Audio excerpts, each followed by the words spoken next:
4, 3, 2, 1.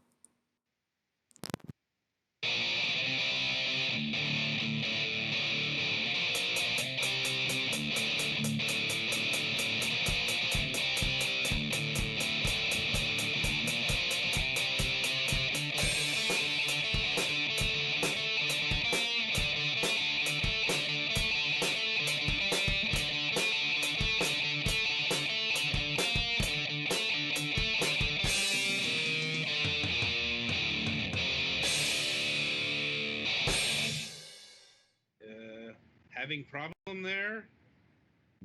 Yeah, there was something weird there.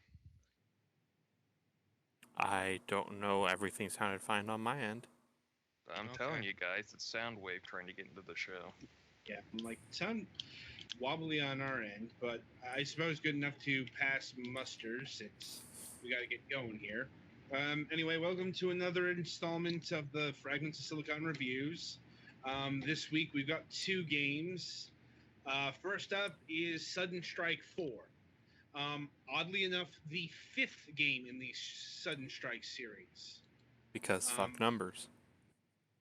Gaiden? I think it's because I'm seeing on Wikipedia it's the fourth standalone version, which probably means like there was a expansion pack or something like that. Yeah, after 5 games, it shouldn't be Sudden Strike. It should be Expected Strike at this point. Yeah. Anyway, admittedly, Sudden Strike isn't a video game series I'm all that familiar with.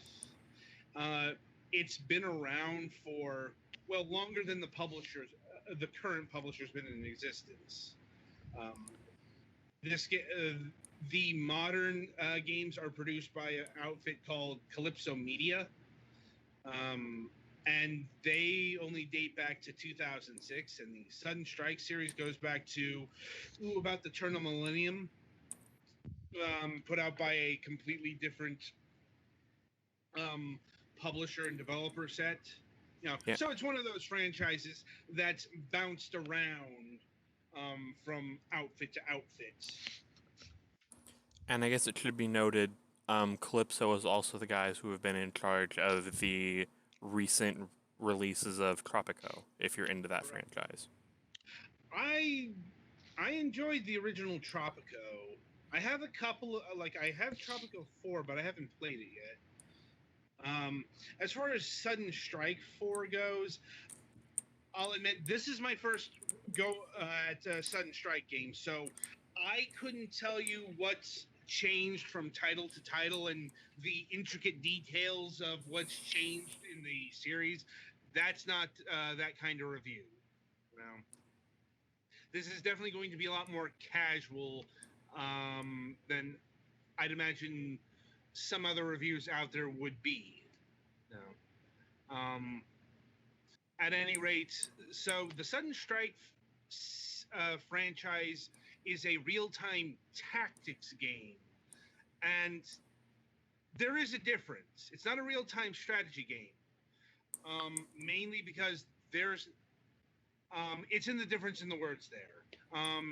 This is like if you were to put, take a typical RTS game, let's say Company of Heroes, something like that. This would be a mission type in that kind of game. There's nothing like base building. There's no gathering resources. There's no skill trees. There's nothing like that. That would be the strategy part of the real-time strategy. No, this is about having a limited amount of infantry, tank divisions, support vehicles, what have you, and attempting to win objectives in a series of campaigns. I think it's about 7 to 8 battles per faction, and there are 3 factions. You start with the Germans,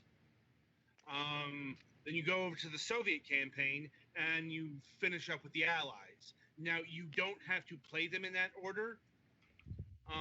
this is being arranged by chronology. You know, so and this is a fairly standard World War II trope. Like Call of Duty does this a lot, and at least the World War II ones do. They'll go through battles that you know that happened here, then here, then here, but sorted by date. Yeah. Like, so, and as far as the gameplay goes, if you've played an RTS game, then you will be pretty familiar with how this game works. You know, in fact, you might be a bit frustrated that it's a bit limited in its scope, since you can't do any of the like you can't build your own units. So you have you only start out with you only have whatever you start out with on the battle. Not quite. You do get reinforcements as you complete objectives. Now, so as the campaign moves forward, you will get more vehicles, you will get more men, you will get more support vehicles. So you're not completely having to manage resources throughout the entire mission, but if you lose a bunch of tanks, you can't just build more tanks. You do have to take care of your assets. I don't know. And this isn't just about making sure they don't get blown up. Vehicles, tanks, armored cars, what have you. Really, all the vehicles. They have to.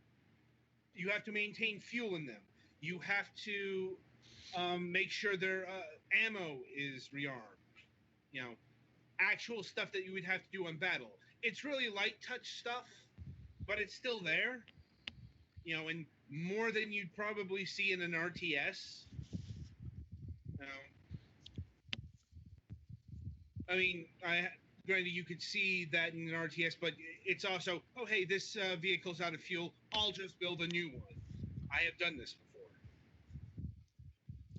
Which arguably isn't the way you're intended to in an RTS, but also, the fact that it's an option is intentional. Right. Yeah. It's like, that's kind of what I'm warning about here. Your ability to maneuver throughout the battlefield is encumbered by the limitations of your resources. And there are limitations in RTSs, but those are much, much higher than what you get in a sudden strike mission. Now, that being said, the missions are not nearly as long as an RTS mission can be. On the other hand, one of the big failings of this game is it doesn't really provide save points when you reach new phases of a mission. And that can be frustrating when you might want to do something over because you've taken too much damage. You've done something to maybe fuck you over, and if you want to replay the mission, you have to replay the mission from the start. And while this is shorter than an RTS mission, Sudden Strike 4 missions can still take anywhere from 15 minutes to an hour.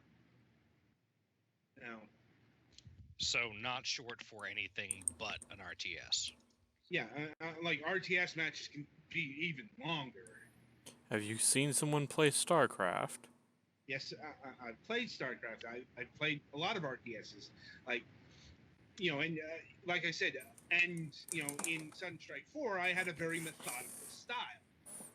It's like, I'm going to bring up my tanks here. I'm going to bring up my infantry here. Scouting was a bit of an issue since I don't think there were any dedicated scout units.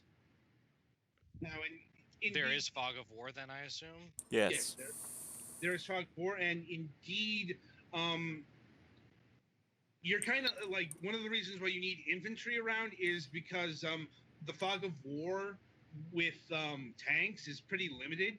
Now there is an ability that allows you to have one of the soldiers open the hatch and look outside, but I would never recommend doing that because doing that your tank is much more vulnerable. Yeah, it's you could open the hatch and look outside. Yeah, I can get shot in the head. Yeah, I'm like that. It's presented as an option. I just never used it. Indeed, this game actually has a bit of Advance Wars of all things in it, in the fact that you have different generals, real life generals from the World War II. That's another thing. If you're looking for historical accuracy, this game has it in spades.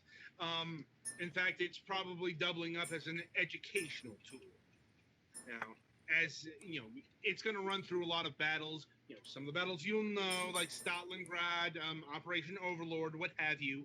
But you're also going to run through, smaller battles in France and Poland and what have you, that you probably, if you have even heard about in your middle school um, history class, it got glossed over.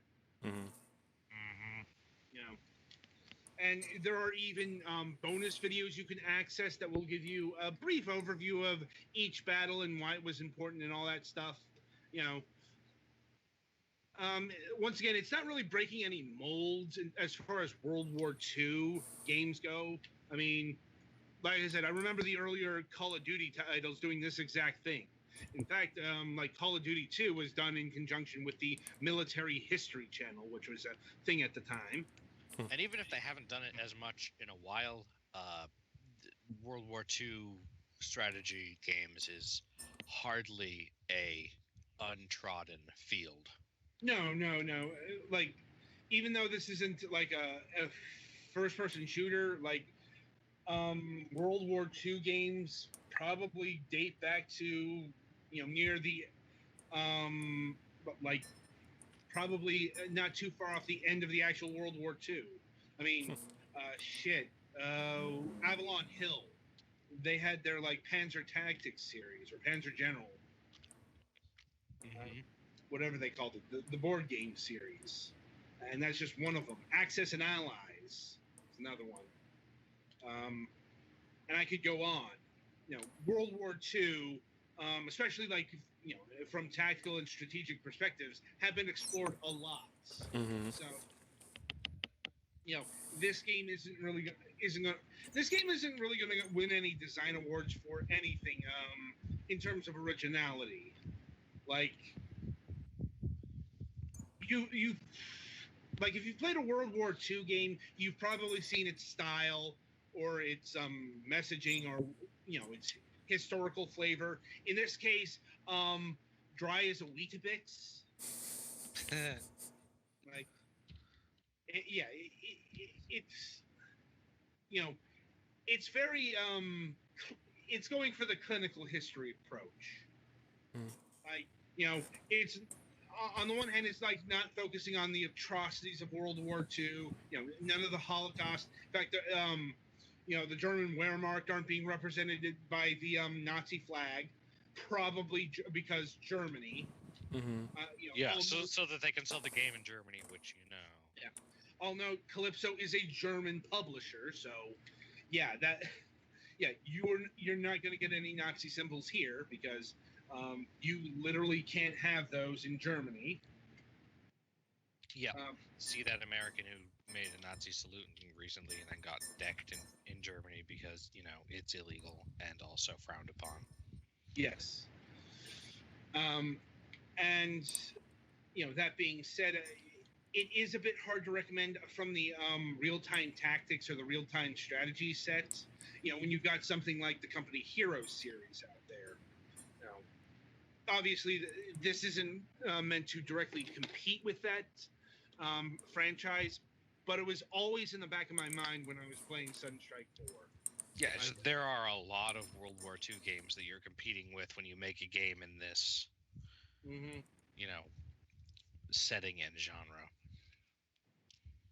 Yeah, and Company of Heroes also has like it's considered to be one of the greatest RTSs of all time. Made by one of the premier studios. But that's not the fault of this game. You know, you know, it does what it sets out to do effectively. It's just, its presentation is on the dry side. Its production values are very impressive. Like the graphics look pretty phenomenal, actually. That's good. Yeah, it helps. So we get to one of my biggest caveats with the game. And that is pricing. Try to guess how much this game is. $40. $29.99.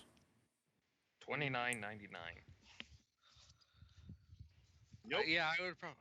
Oh. It's $50. I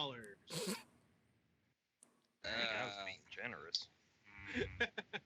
I'm like, oh, that's some reactions. Isn't like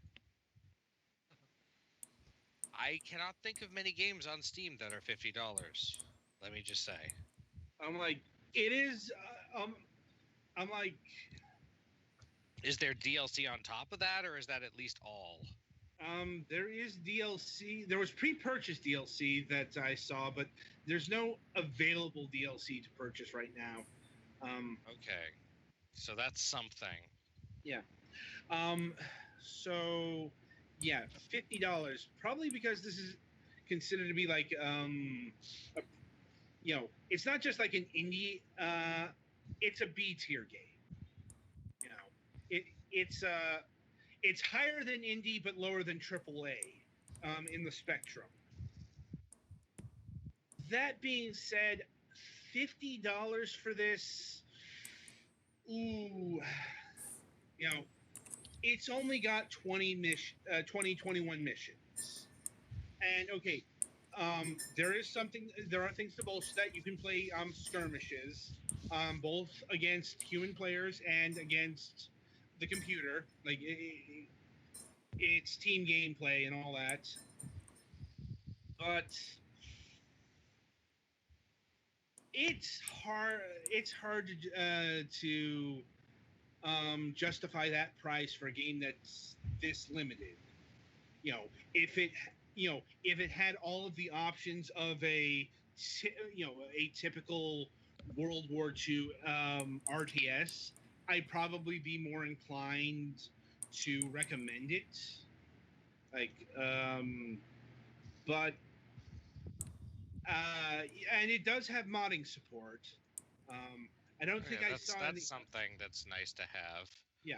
I mean, I don't really use it, but yeah, it's a thing that's nice to have, and that will prolong the game so long as the community is there. Mm-hmm. If the community isn't there, then that means jack shit. It's kind of like multiplayer. It's a really good selling point if you. But yeah, it's dependent on there actually being people to play with it multi. Right. And this game might not have those things, both multiplayer and modding. It's not an unknown game, but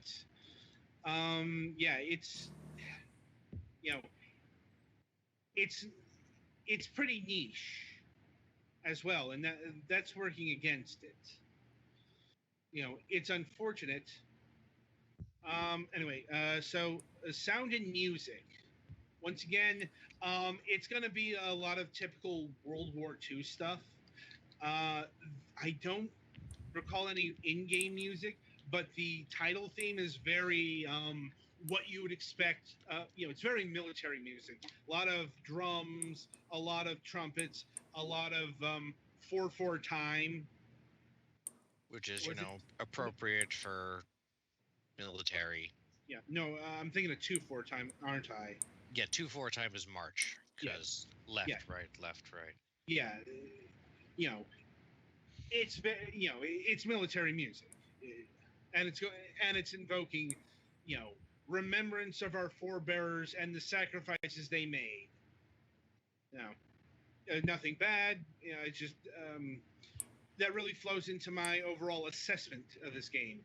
It's pretty decent. Um, Outside of some very high production values, it's all standard World War II, pretty standard.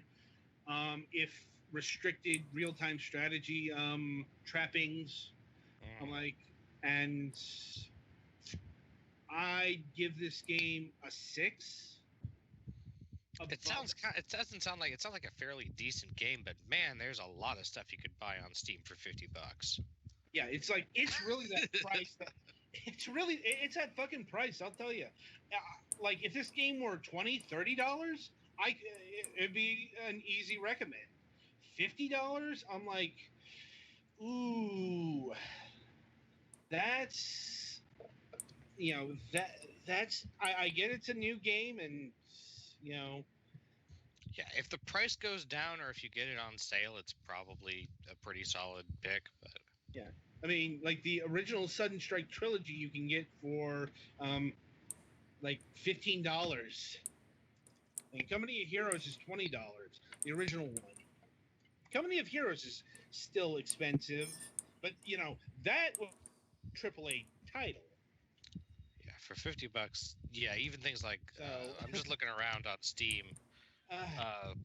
Like Armello, the collector's edition, I Am Setsuna collector's edition are all in the $50 area, but those are all collector's editions. yeah. And also worth noting, this does have a physical release. Once again, you got to be European to get it. Though I suppose if you import it, it's probably going to be compatible with your computer. Yeah, it's also available for the PlayStation 4. And that brings up the hey, RTS is on consoles, yay or nay? I have no opinion on this, but a lot of people would just give that a big fat nay. I'm like, I'll be honest, I don't know because I don't know if it takes advantage of the PlayStation 4 controller. Because the PlayStation 4 controller would theoretically be able to handle it better than other controllers because of that touchpad. Oh yeah, it's not a very big touchpad, but at least it's something for swipe and gesture. Yeah. And you're gonna need that kind of control for this game because it really wants you to organize your troops into units. Like that's pretty at the core of gameplay. The old take a bunch of things, group them together, and assign them a number. Yeah, you're gonna need a mouse and keyboard for that. And then Unit 2 advances to the left, while Unit 3 advances to the right, and Unit 1 hangs back in the middle. No, not the self-destruct. Oh man. As far as RTSs on consoles, well, you can do them provided you develop them for a console. I'm looking at Halo Wars here. Yeah, it should be known that PS4, depending on the game, will support mouse and keyboard. Right. Okay, yeah. I just say a lot of people have fairly visceral reactions to RTSs on console. I don't blame them. I don't want to imagine trying to play this game with an Xbox 360 controller or something like that.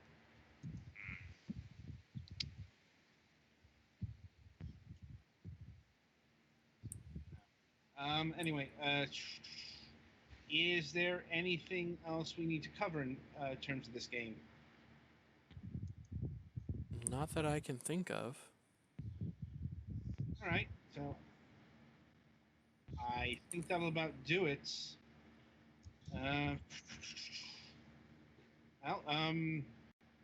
Coming up next is a game called Looter Kings, and we have things to say about it.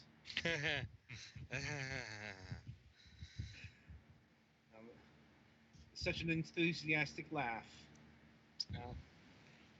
I'm sorry, I couldn't hear you over the sound of goblin penis. And on that note, I think I'll wish everybody a good gameplay session in between the break.